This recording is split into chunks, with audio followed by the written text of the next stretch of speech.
पश्चिम बंगाल की मुख्यमंत्री ममता बनर्जी को सुप्रीम कोर्ट से बड़ा झटका लगा है। शीर्ष अदालत ने बंगाल सरकार की उस याचिका को खारिज कर दिया है जिसमें कोलकाता हाईकोर्ट के फैसले को चुनौती दी गई थी। हाईकोर्ट ने अपने फैसले में संदेशखाली में महिलाओं के यौन शोषण, जमीन हथियाने और राशन घोटाले से जुड़े सभी मामलों में सीबीआई जांच का आदेश दिया था। दरअसल हाईकोर्ट ने अपने फैसले में संदेशखाली मामले में महिलाओं के यौन शोषण, जमीन हथियाने और राशन घोटाले से जुड़े सभी मामलों में सीबीआई जांच का आदेश दिया था। पश्चिम बंगाल सरकार ने सुप्रीम कोर्ट में इस आदेश को चुनौती दी थी, लेकिन कोर्ट ने सरकार की याचिका खारिज कर दी है। कलकत्ता हाईकोर्ट के फैसले को चुनौती देने वाली याचिका को खारिज करते हुए सुप्रीम कोर्ट ने ममता सरकार के रवैये पर भी सवाल उठाया। सुप्रीम कोर्ट ने कहा कि सरकार किस शख्स को बचाने की कोशिश कर रही है।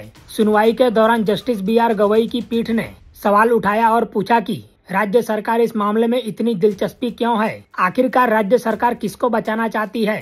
दरअसल संदेशखाली में टीएमसी से निष्कासित नेता शाहजहां शेख पर यौन उत्पीड़न और जमीन हड़पने के आरोप लगे थे। इस मामले में विपक्ष ने ममता सरकार पर जमकर निशाना साधा था। हाईकोर्ट ने सीबीआई जांच के आदेश दिए हैं।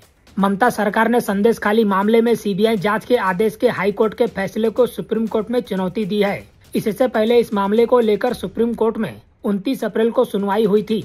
तब जस्टिस गवई ने कहा था, किसी व्यक्ति को बचाने के लिए राज्य सरकार याचिकाकर्ता के तौर पर क्यों आई है। इस पर ममता सरकार के वकील जयदीप गुप्ता ने कहा था, राज्य सरकार की लगातार कार्रवाई के बावजूद ये कमेंट आया है। ममता सरकार के ओर से पेश हुए कांग्रेसी वकील अभिषेक मनु सिंघवी ने इस मामले में सुनवाई टालने की मांग की थी। उन्होंने कहा था कि किसी अन्य वजह से ये याचिका लगाई गई है।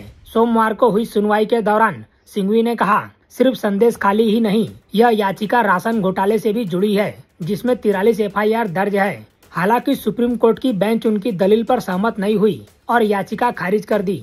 कलकत्ता हाई कोर्ट के फैसले के बाद पश्चिम बंगाल पुलिस ने शाहजहां शेख को सीबीआई को सौंप दिया था। शाहजहां की कस्टडी के साथ साथ ईडी पर हमले के केस को भी सीबीआई को ट्रांसफर कर दिया गया था। सीबीआई इस पूरे मामले की जांच कर रही है।